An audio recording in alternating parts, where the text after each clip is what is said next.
Bonjour à tous, aujourd'hui deuxième vidéo sur l'OGC Nice. Donc, premièrement, je vais juger leur saison à mes yeux. Pour moi, ils réalisent une saison magnifique. J'aurais souhaité qu'en Coupe d'Europe, ils aillent un peu plus loin. Ça a été dommage, je trouve. Ils avaient le potentiel au vu du début de saison qu'ils faisaient, qui était fantastique en Ligue 1.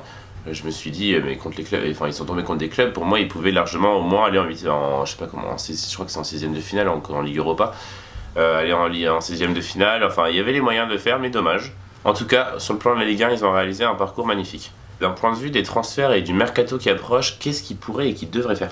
Pour moi, l'OGC Nice, ce serait évidemment très bien qu'ils gardent leurs joueurs, mais on sait que malheureusement, ils ont quand même pas mal de joueurs qui sont prêtés.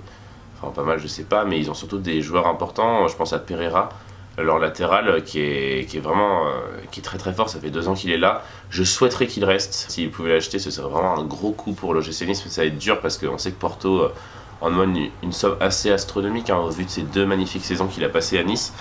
Après, évidemment, je trouve qu'ils ont fait un très bon mercato la saison passée. Balotelli, s'il pouvait rester, évidemment, lui aussi il est prêté, ce serait bien. Moi je pense qu'il y a des joueurs comme Dante qui doivent rester, qui apportent de l'expérience. Dante, on se rappelle, il a joué au Bayern Munich, il a joué à Wolfsburg, c'est quand même un très grand joueur, c'est un international brésilien, donc c'est important qu'il soit là. On sait que Paul Bass s'en va. Il y a plusieurs joueurs comme ça, mais je pense que globalement il n'y a pas beaucoup de joueurs qui partiront. Ils réussiront à garder leurs joueurs et peut-être se renforcer avec certains joueurs importants quand même, essayer d'aller un peu shipper partout dans le championnat français les meilleurs joueurs et essayer de se renforcer. Ça va être compliqué de recruter des joueurs extérieurs au championnat très bons parce qu'on sait qu'ils n'ont pas beaucoup de moyens. Donc ça va être dur, mais en tout cas garder globalement leur équipe de base et leur coach, c'est vraiment important ça, le coach il faut le garder.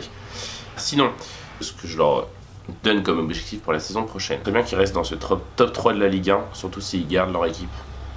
Ce serait vraiment intéressant. On a une Ligue 1 de qualité qui est en train de se former avec de belles équipes, de beaux joueurs, des projets qui arrivent. Nice, ça fait partie des nouveaux projets, c'est assez important depuis qu'il y a les investisseurs chinois qui ont renfloué les clubs.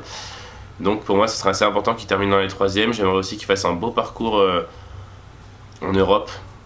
S'ils n'arrivent pas à se qualifier pour la Ligue des Champions, c'est dommage, mais en tout cas, s'ils arrivent à passer au moins en Ligue Europa, ce serait vraiment intéressant. Moi, je pense qu'ils ont le potentiel pour atteindre en tout cas au moins les quarts de finale dans cette compétition. Voilà, je leur souhaite en tout cas, et c'est leur objectif pour moi.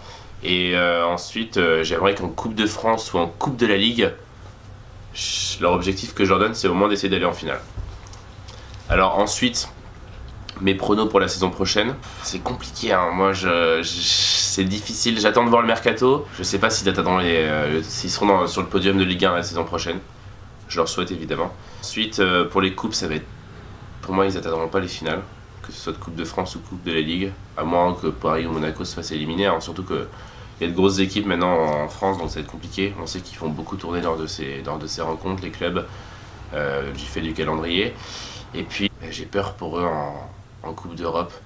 Non pas qu'ils soient mauvais, mais ils manquent d'expérience dans ces compétitions. C'est une très jeune équipe, elle est nouvelle concrètement, hein, depuis qu'elle est arrivée, mais bon, je leur souhaite encore une fois. Et leur projet sur 5 ans, on va dire que ça fait 2 ans qu'il a commencé, enfin c'est leur 2e saison. C'est un projet qu'il annonce très bien, surtout parce que là on voit qu'ils mélangent les jeunes joueurs avec des joueurs d'expérience comme Dante, je pense qu'il est super important.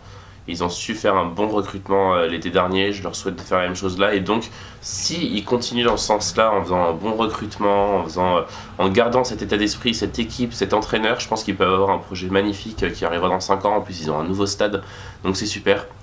Et je leur souhaite encore une fois de continuer sur leur lancée. A bientôt. On passe maintenant tous à la ville Boulistrade. Et puis à bientôt sur ma chaîne.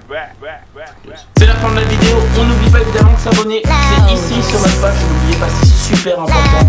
Abonnez-vous comme ça vous avez plein de vidéos. On s'abonne, c'est super important. Paf. Regardez la vidéo. Dans la vidéo. Et ici, cliquez là, c'est important. Là, vous avez pas beaucoup de temps là.